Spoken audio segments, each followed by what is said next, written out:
So my name's Glen Kirkham. I work at the University of Nottingham as a postdoctoral researcher. We are going to be having a stall at the Royal Society Summer Exhibition. We're called the Biology Builders, and we'll be presenting a stall on regenerative medicine and tissue engineering. Well, I think I've always been interested in how things work. So when I was a young child, I was always the annoying little kid that was walking around the house breaking things apart and trying to work out how they worked, and even in nature and biology trying to find out how a tree worked, how a little plant worked, annoyingly kind of ruining my dad's gardening and things like that. So I've always had a keen interest in the natural world and how things work. If you'd have gone back to me as 14 years old and said you will one day have a PhD and be working in a university doing medical research, I'd have laughed at you. And at the time, I wasn't 100% sure I absolutely want to be a scientist.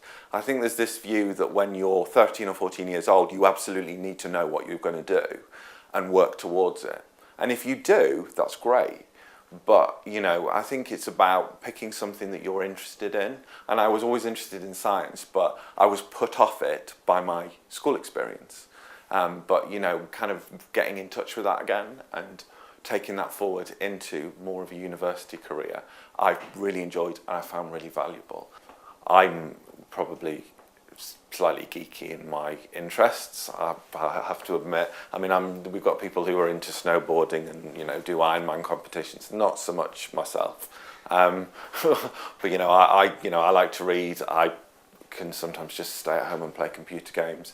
But I also like to do. I'm quite like running, so I've done some marathons and things like that. Most computer games that I play tend to be ones where I'm oddly actually problem solving, but there also has to be quite a bit of, I like to shoot 'em up as well. It's really nice sometimes if you've had a really frustrating day at work to go home and incinerate zombies on a computer game. I will admit that over, sometimes especially if you've had a long hard week, just playing a computer game, staying at home, eating takeaway, and as I say, blowing the heads off zombies can be quite interesting. In modern day dramas and television, you can see the life of a scientist being fairly glamorous. If you watch CSI, they're all got dim lighting and all made up and looking great. But day to day, obviously, science is not like that. There's everyday work. It can be a bit.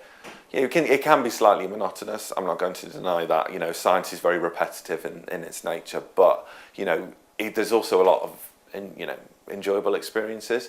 You get to work with some really great people as part of your work. You get to work with people from all over the world. You get to travel all over the world.